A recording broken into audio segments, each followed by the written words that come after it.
Божи благослов, браќи и сестри. 10 години поминаја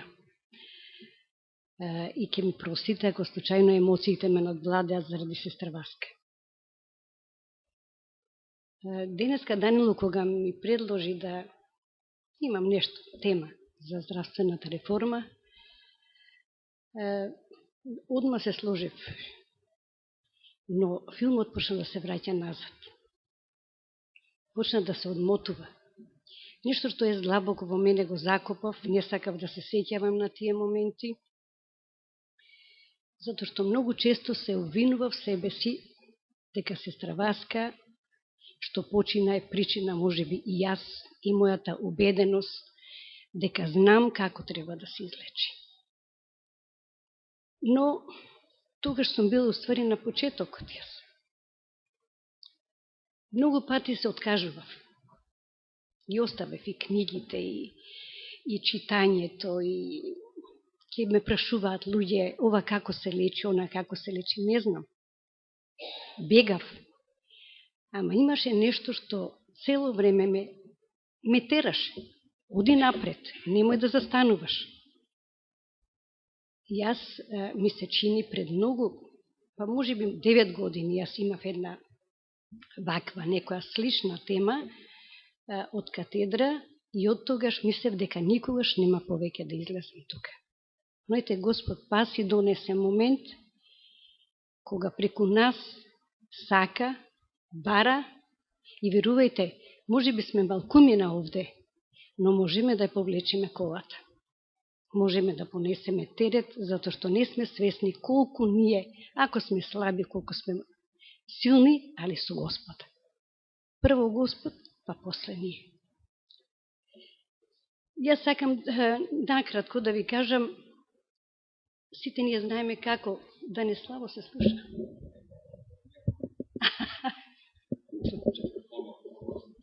Па шо да правиме, смалете го. За мали луѓе. Ева ке ќе да, добро.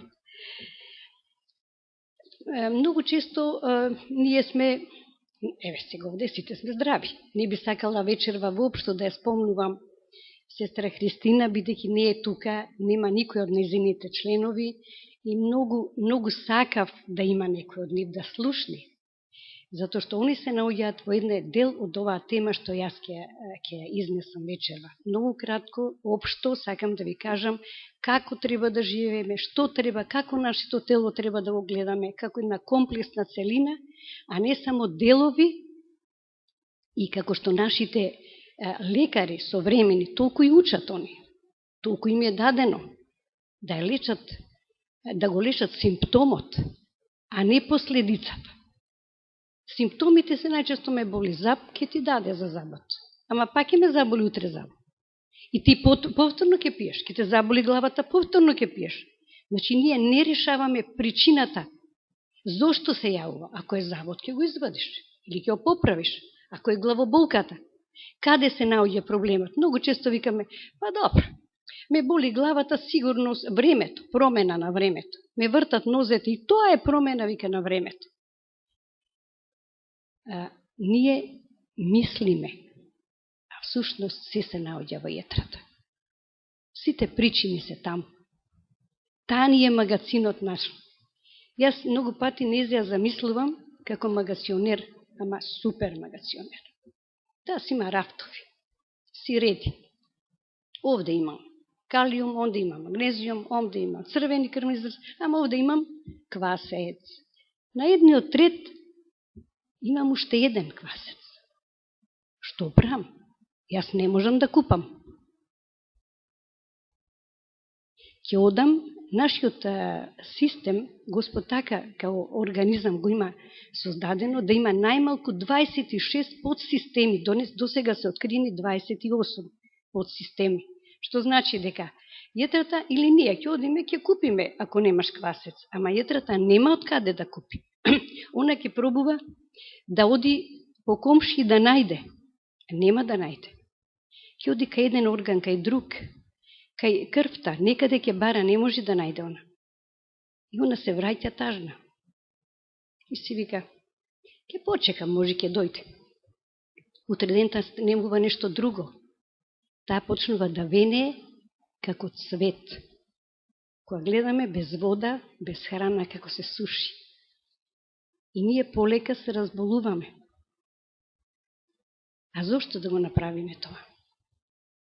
Зошто не направиме да бидеме здрави како што и сме и мислиме дека сме, но можеме многу, многу повеќе да направиме од она што ние пробуваме да го направиме како дневна исхрана или живот во текот на денот или во текот на месецот, во текот на годината. Многу често паѓаме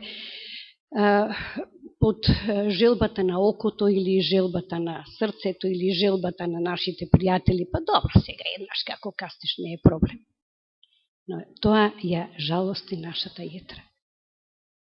Таја вика е прва и единствена што треба да почнеме да ја чуваме. А ние, уместо да одиме во шума, уместо да одиме да се храниме со органска храна, да одгледуваме органска храна, да ги учиме другите како треба. Ние сме први овдека кои се занимаваме со нешто што најмалку ни користи нам како живо битие кој Господ не создал и ни рекол: јас ве создадов, јас ви дадов и треви, и лекови, се е покрај вас, се е околу вас, ама вие ништо не гледате. Јас за оваа тема не се спремав, бидејќи многу работи ги научив од искуство и кога видов дека брат ми се излече од метастази во рок од 45 дена, тогаш сватив дека уствари сме ја нашле правата метода, бидејќи овој човек, доктор Шулц, е прво со Господа, а потоа е со сите оние лекови кои се наоѓаат по природата и кои Господ ни ги дал. Случајно најдов една песна и би сакала да ја прочитам. Убаво ќе ни дојде да не врати, може би малци и во реалност. А после ги продолжим. Кога срцето плаче, слуша само Бог. Кога болка се откинува од душата, кога човекот паѓа, потонува, тогаш ја пресекува тишината со кратка молитва. Слушни, о Боже семојчен, ми иде да плачам. Ти ми даде живот. Ова не пишува, јас го кажав, ми дојде на срцето. Ти ми даде живот и се солзата во око кога срцето нечујно плаче, а кога срцето болно молчи, душата ќе вресне. Слушни, мој Боже, толку сум осамен, направи ме силен. Мој Боже, за да не треперам од страв, болката е силна, а нигде за солниште, направи да сопре, немам веќе сила. Кога срцето плаче, времето стои мирно. За човекот да си го види животот како минува пред очи. И не сака да оди во непознатото. Застанува на работ на бездната и вика кон својот Бог: слушни, о Боже семојчен, ти ми даде живот и се солзата во око, кога срцето нечујно плаче, а кога срцето болно молчи, душата ќе вресне. Слушни, мој Боже, толку сум осамен, направи ме силен.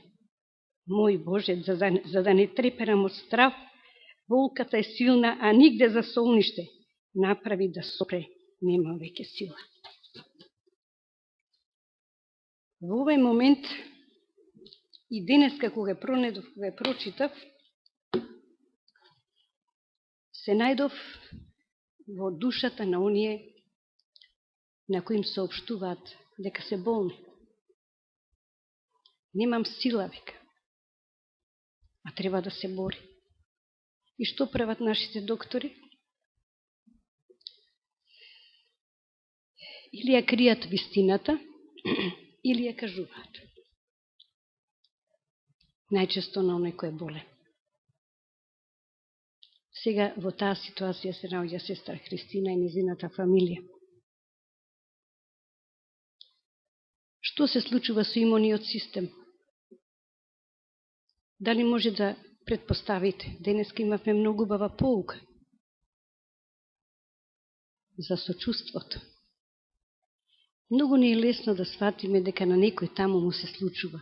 Ама, велат нели джабе не рекле мечката, шум чука, ќе дојди на твоја врата може. Јас велам, не дај Боже, сите да бидеме здрави и живи. Никој да не доживее болест, никој да не доживее тој момент кога ќе му соопштат нешто најтешко. Во тие моменти се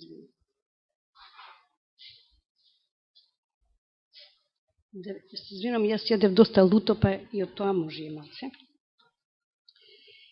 Во тие моменти кога ќе ни соопштат, сестриски, не ми се смеете, и вас ви се случува истото. Во тие моменти кога ги осеќаме тие болки, таа паника, не знаеш каде да тргнеш, не знаеш кој пат да го фатиш, кого да го послушаш. Трчаш, земаш еден лек, земаш друг лек. Не ова ќе пробам, не она ќе пробам, не вака ќе направам, она ќе направам, било што, нешто ќе направам. И на крај ќе те убедат дека најдобро е конвенционално да се излечиш. А нашите доктори не знаат ништо повеќе од она што ни ги научили. Да те зрачат на цитостатици. Јас многу жалам што морам вака да кажам, затоа што многу лекари јас поштувам и ги ценам. И го ценам и нивното знаење и учење, што они го постигнале толку години за да станат доктори, за да помагаат на луѓето. Но имуниот систем паѓа до тој степен што ние веќе као болен, јас можам да се земам било кој од нас или јас да бидам болна и со таков имун систем многу малко може да се постигне. Ние организмот сега веќе треба да го гледаме целосно. Ние треба да направиме животен став во тој момент кога ќе разбереме што се случува. Дека сме најтешко заболени, дека ни останува 3 месеци, 6 месеци или година дена. Не треба да не фати паника. Посебно ние кои сме во Бога, кои веруваме во Господа. Верата наша дури тогаш е на испит. Што ќе направим? Правиме нов план. Како треба да се живее. А овој нов план кој јас сега ќе го изнесам, би сакала да го имаме предходно, пред да се разболиме. Пред да дојдат такви моменти кои никој не ги сака, зашто ти е жал да оставиш близок, жал ти е да ги оставиш децата, им требаме. И затоа треба да живееме, да се бориме, да живееме здраво. Во моментот кога ќе разбериме што се случува со нас и со нашиот организам и дека ни останува туше 3 или 6 месеци, треба да одлучиме и да дојдеме дома. Да исклучиме све што изгледа на телевизор, што личи на телевизор, на телефон, на лаптоп, на оние, како се викаат, оние таблети, што све не измислија. Има уште и допрва ќе измислуваат. Да ги заборавиме турските серии, да ги заборавиме вестите, да го почнеме новиот живот, да почнеме да шетаме. Не утре, него одма. А најмногу од се, во тој момент ни треба верата. Ни треба Господ. Да му поверуваме, зашто без него нема да успееме. А со Господу се успева. Молитвата и мислата се појаки од било кој лек што ние ќе го земиме за нашето физичко тело. Прво што треба да си направиме, значи тоа е да ги смириме нашите нерви, да го смириме нашиот дух, да му дадеме храна, за да знае кој правец и да го слуша она што внатре му зборува интуицијата, духот што му зборува. По кој пат да оди. Не е тешко да заспиеш. Многу лесно е. Ние веруваме во воскресение. Зарем е тешко да заспиеш? Не. Знам дека ќе се разбудам. Мене не ми е страф од смртта. Али она што Господ ни дал како дар, ние мораме да го спроведеме. Ние овдека, реков, малку мина сме, мора да поведеме. Да го поведеме народот зашто не чека. Дали преку здравствена реформа, а мислам дека е тоа основно. Дали духовно, зашто најголемата болест и најпроширена ќе биде депресијата. За ракот е најден лек уште пред 15-20 години. Не даваат да се лечиме така. Зашто нема пари.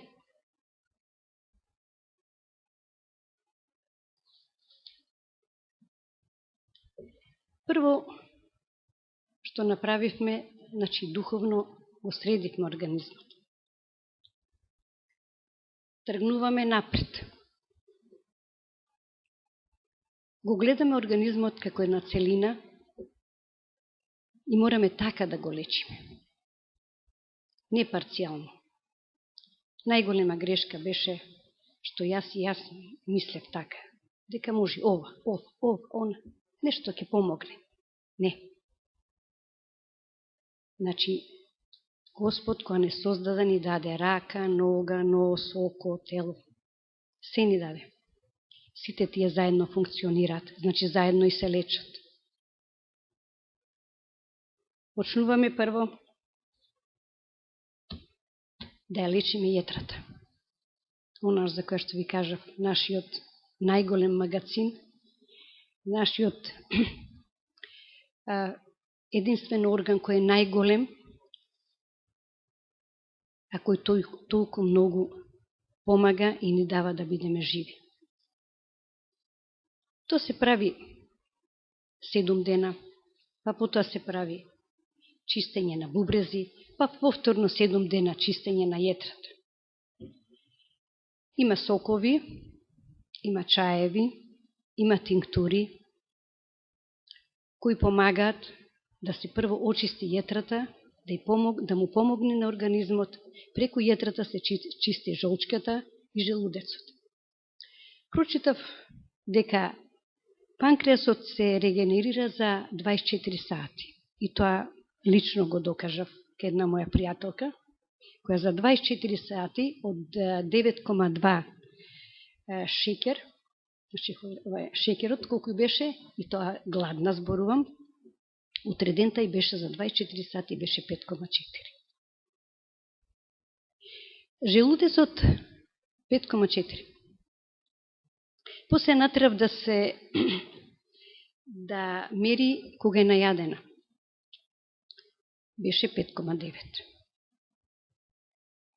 И сега она веќе се храни на тој начин.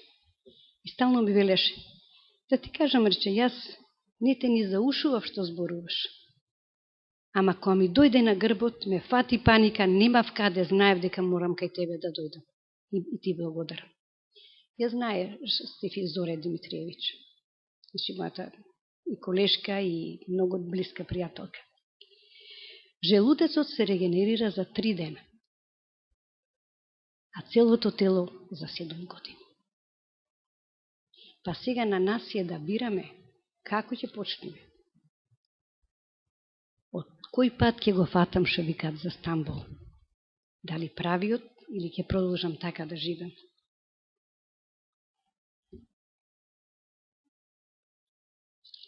Во самата метода која користи доктор Шулц ми остави многу голем трак тоа што тој многу верува во Господа. И ви кажав, дава силен акцент на верата, на молитвата, на духовната сила која бараме во тие моменти, на трпението кое многу ни треба, не смееме да паѓаме, и на луѓето кои не обкружуваат околу нас да бидат силни, ќе речеме строги. Може би некојаш ќе речеме, па многу си суров. Не треба да го жалиш тој што се разболел. Зашто за болеста не треба некој друг да те разболи. Ти си сам крив што си дошол до таа причина. Никој не те донел.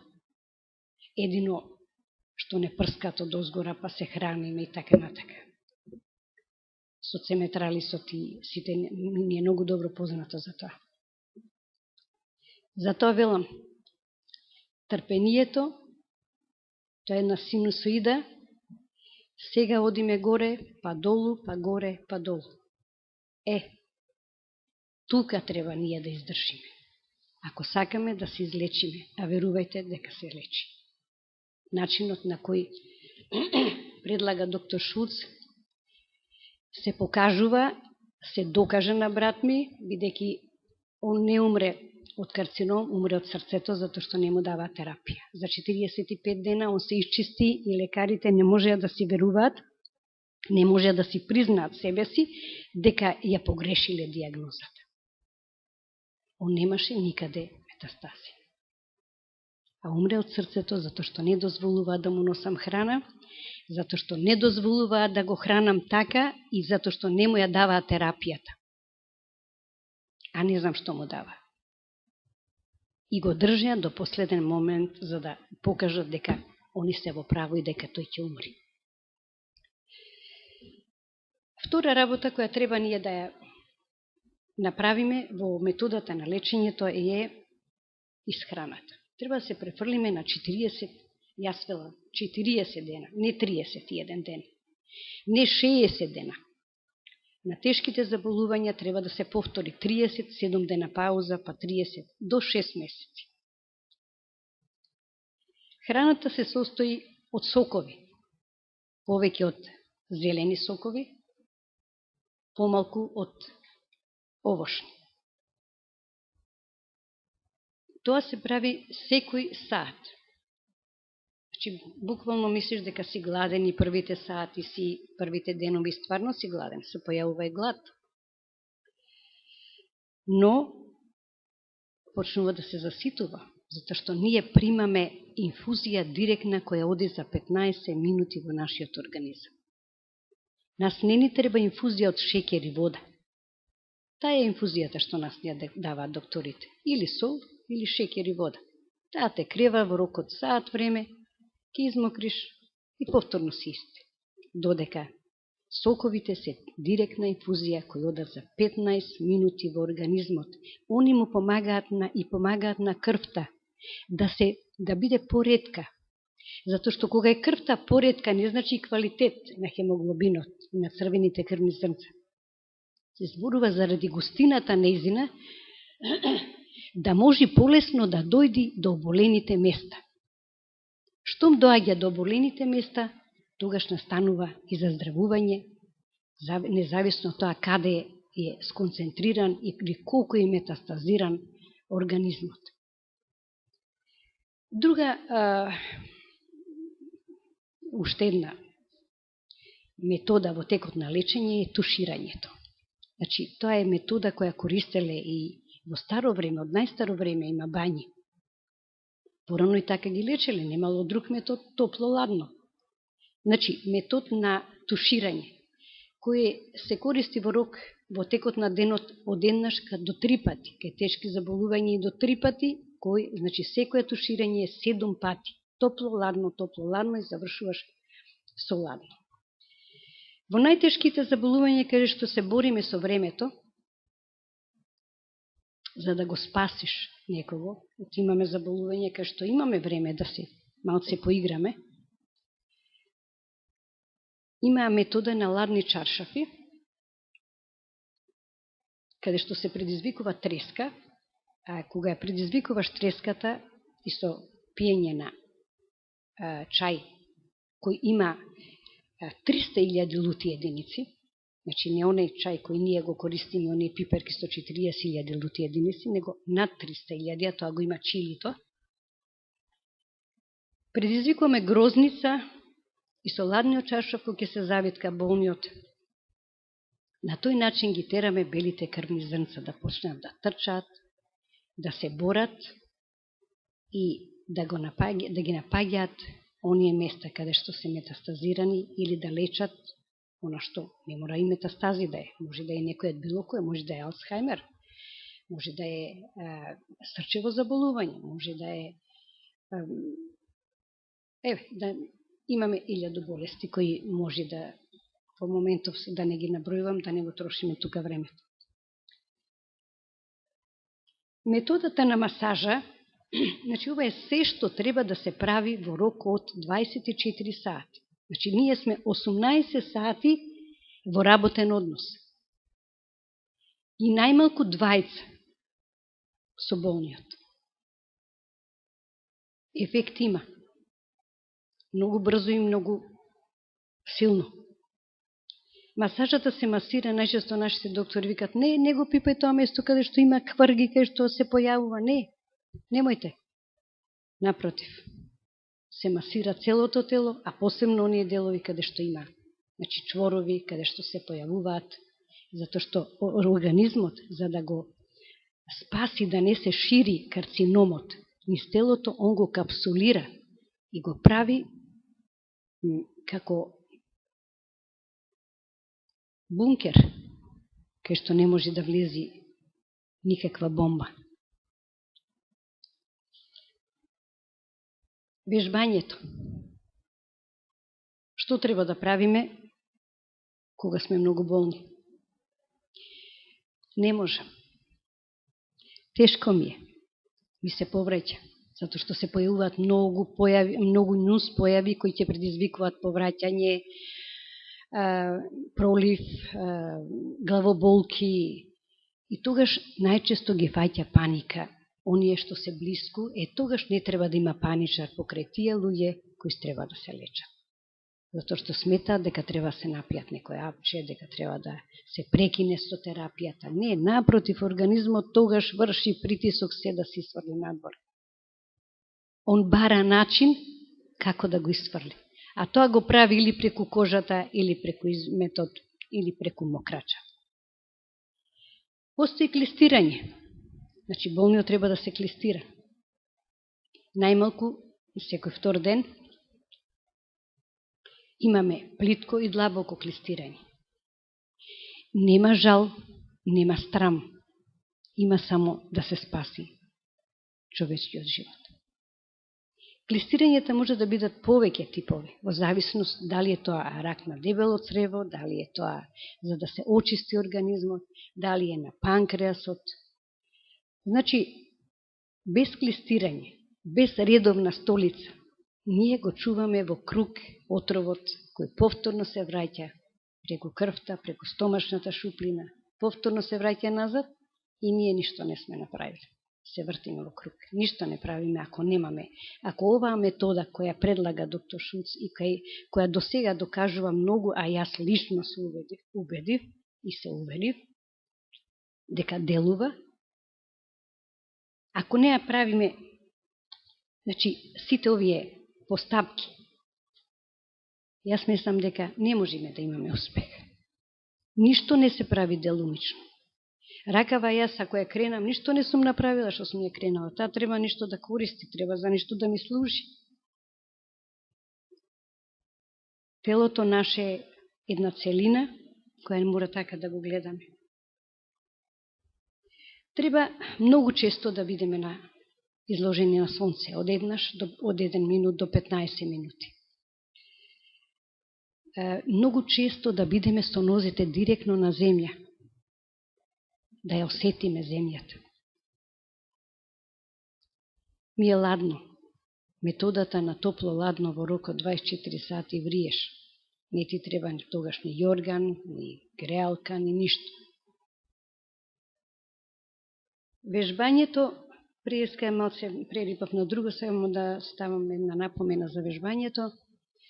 Не само што треба тој што е болен да вежба. него тој што е покрај него да го тера да вежба.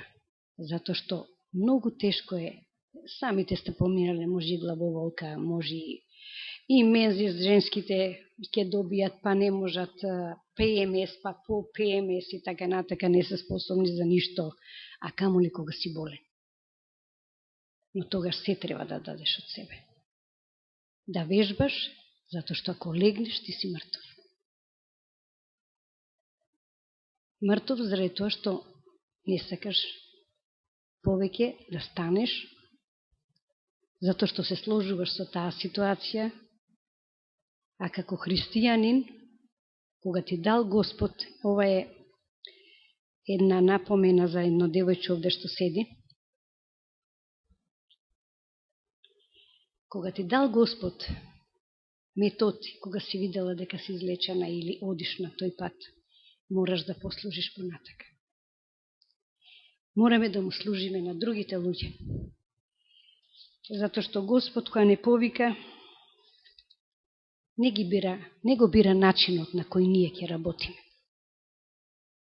Само ни вели одете, работете, нашиот народ изгина во незнаење.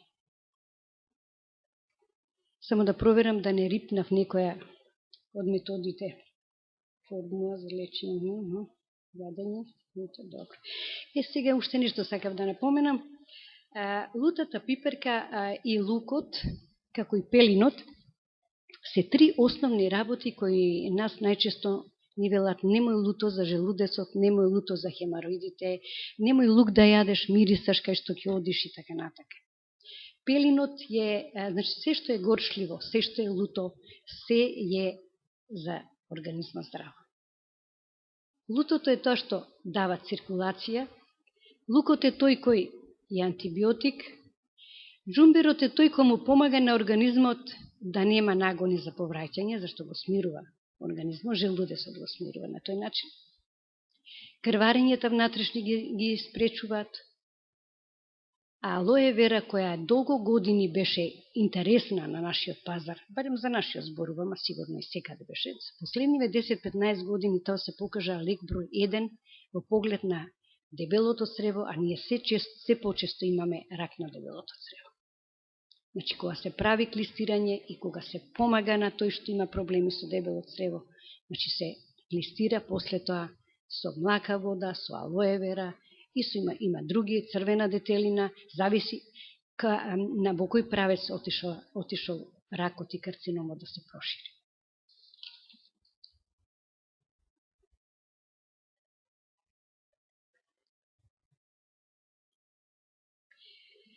Јас тука би завршила. Ова ги наброев најмалку 6 методи по кои ние треба да живееме, по кој треба да живееме, велам, а да се лечиме, се знае како. Не мора ние да се клистираме. Можеме да се клистираме еднаш во 6 месеци, може да правиме чистење на организмот на 6 месеци. Тоа најчесто се прави пролет и лето.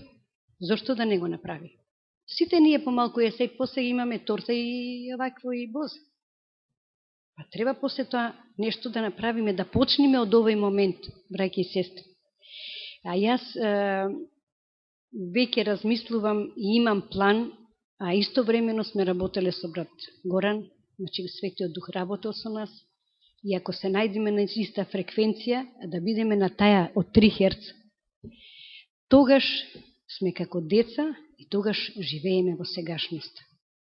Да не мислиме на минатото, да не мислиме на иднината, да мислиме на сегашноста и да ја повлечеме колата. Амин.